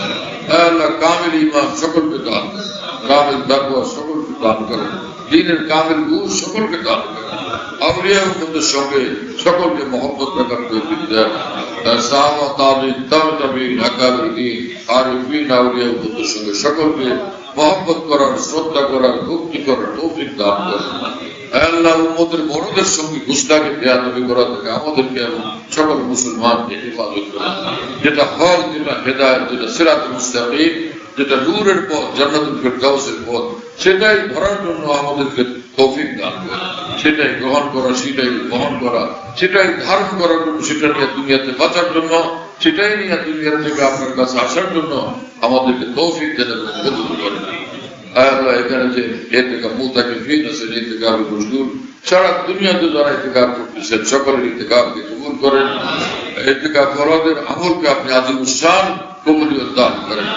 তাদের আমল, তাদের ইবাদত বন্দেগী, তাদের দোয়া মুনাজাত সবকিছু আপনি কবুল করেন। আল্লাহ সবকিছু কবুল করেন। ডাক্তার রিফাত সাহেবের বাচ্চাটাকে রব্বুল আলামিন আপনি একদম সুস্থ করে দেন, একদম সম্পূর্ণ সুস্থ দান করেন এবং যে কোনো সাইড এফেক্ট থেকে হেফাজত করেন। একদম আপনি নিরাপদ সুস্থতা, নিরাপদ শরীর, নিরাপদ জিন্দেগি আপনি নসিব করেন। আল্লাহ আমাদের সকলের নেক উদ্দেশ্য পুরা করেন, মুশকিলগুলো আসান করেন। আল্লাহ মেহেরবান মালিক, আমাদের কাউকে আপনি মারুফ করে দেন, বঞ্চিত করে দেন। আল্লাহ আমাদের সকল দ্বীনি প্রতিষ্ঠান, দ্বীনি মাদ্রাসা, দ্বীনি মারকাজ এবং দ্বীনি খানকা এবং মসজিদগুলোকে সবগুলোকে আপনি কবুল করেন, সবগুলোকে হকের মাঝগার বানান, দ্বীনের মার্কাজ বানান, ইলম তৌহিদ মার্কাজ বানান, আপনার মহব্বত মারিফতের মার্কাজ বানান, কামিল ঈমানের মার্কাজ বানান, সুন্নতের মাঝগার বানান, শরীয়তের মার্কাজ বানান এবং সাহাবা তাবিঈন তবে তাবিঈন আকাবির দ্বীনের উলুম মারিফের মার্কাজ বানান। আল্লাহ আপনি কবুল করেন, সকল দ্বীনি প্রতিষ্ঠানের সব জরুরত গায়বী খাজানা থেকে পুরা করে দেন। আমাদের বাংলাদেশের উপর সীমাহীন রহমত বরকত নূর নাযিল করেন, দিন দিন উন্নতি অগ্রগতি সমৃদ্ধি দান করেন। আমাদের দেশের মধ্যে বেশুমার অফুরন্ত খনিজ সম্পদ দান করেন। আল্লাহ আপনার যত ঝগড়া ফসাদ বিবাদ ফিতনা সবকিছু আপনি খতম করে দেন এবং আমাদের দেশের বিরুদ্ধে এবং মুসলিম জাহানের বিরুদ্ধে শত্রুদের যত চক্রান্ত ষড়যন্ত্র শত্রুতা বিদ্বেষ হিংসা সবকিছু আপনি চূর্ণ বিচূর্ণ করে দেন। আল্লাহ মুসলমানদের এবং ইসলামের দুশ্মনদেরকে আপনি হেদায়েত দেন, হেদায়েত না থাকলে ওদেরকে আপনি ধ্বংস করেন। সারা পৃথিবীতে বর্তমানে যত আবু জাহাল আবু লাহাব আছে, নমরুদ ফেরাউন আছে, হামান আছে, এগুলোকে আপনি ধ্বংস করে দেন। কুদরতে কায়নাত এগুলো সবগুলোকে আপনি ধ্বংস করে দেন। মুসলিম দেশগুলোকে আপনি হেফাজত করেন, প্রতিটি মুসলিম দেশকে আল্লাহ ইমানি বলে বলিয়ান করেন, ইমানি শক্তিতে বলিয়ান করেন, অর্থনৈতিক শক্তিতে বলিয়ান করেন, খনিজ সম্পদে আপনি সমৃদ্ধশালী করেন এবং সামরিক শক্তিতে সর্বোচ্চ শক্তিমান আপনি বানান। আমাদেরকে আপনার বানান, আপনি আমাদের করে দেন। আল্লাহ ইসরায়েলকে ধ্বংস করেন এবং ইসরায়েলের জালিম ইহুদিগুলোকে আপনি ধ্বংস করে দেন। ওদের যারা চালায় সেই জালিমদেরকে আপনি ধ্বংস করে দেন। ফিলিস্তিনকে 67 সালের সীমানা মোতাবেক সুবিশাল নিরাপদ শক্তিশালী রাষ্ট্র আপনি اللهم ربنا تقبل منا انك انت السميع العليم وتب علينا انك انت التواب الرحيم سبحان ربك رب العزه عما يصفون وسلام على المرسلين والحمد لله رب العالمين وصلى الله على النبي الكريم.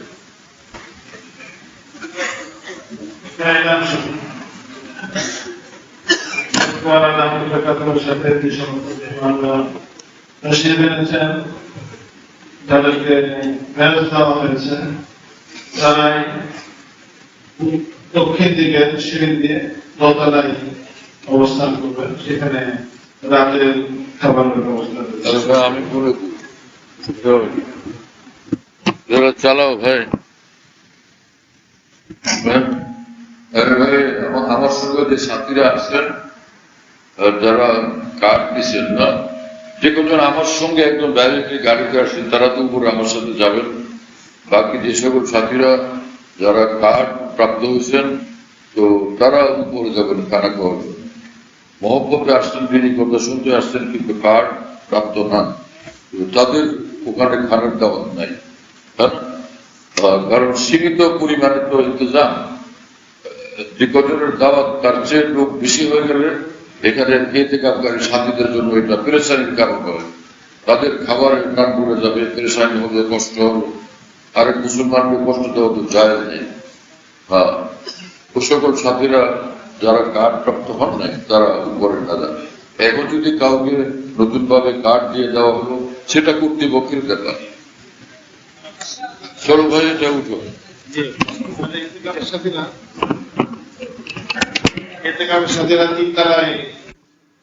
আমাদের ঢালকানগর খানকাহে যেখানে আমি আছি, আমাদের এখানে যদিও খানকাহ যদি আসামি আছে, কাছাকাছি আরেকটা আছে, তাই না?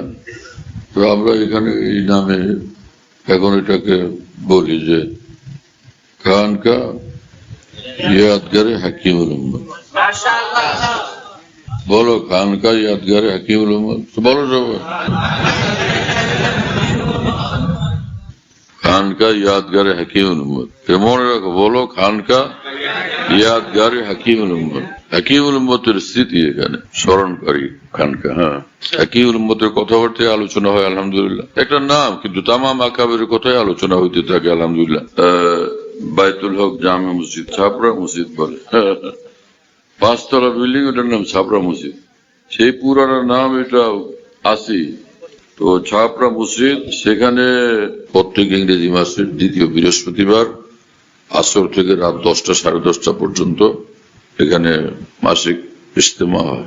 যাদের সহজে আসা সম্ভব আসবার চেষ্টা করবেন ইনশাআল্লাহ, মাসে একদিন ইনশাআল্লাহ তাআলা মজলিসের দ্বারা ফায়দা হবে। আল্লাহ তাআলা কবুল করেন। এখানে যে মাসিক মজলিস হয়, খোলাফায়ে কেরাম যারা আছেন সারা দেশে নিজ নিজ জায়গা থেকে মাইক লাগায় সেটা শোনার ইহতেমাম করলে ভালো হবে।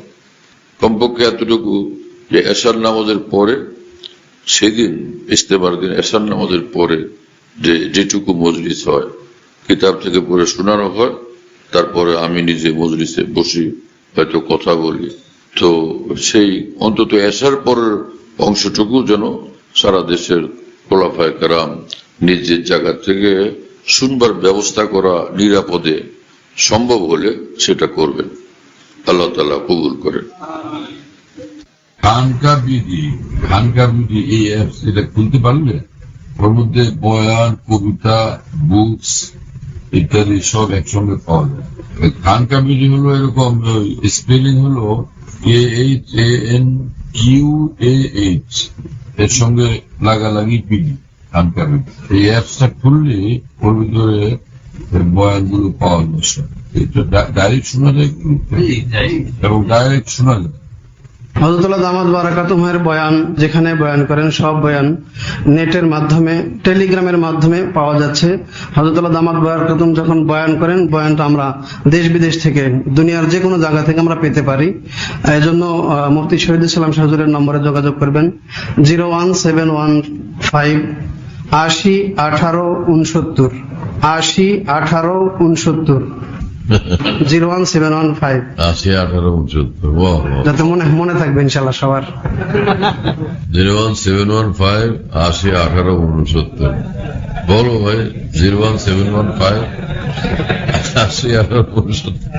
অনেক সোজা তো ভাই, মাশাআল্লাহ, অনেক সোজা করে দিছে।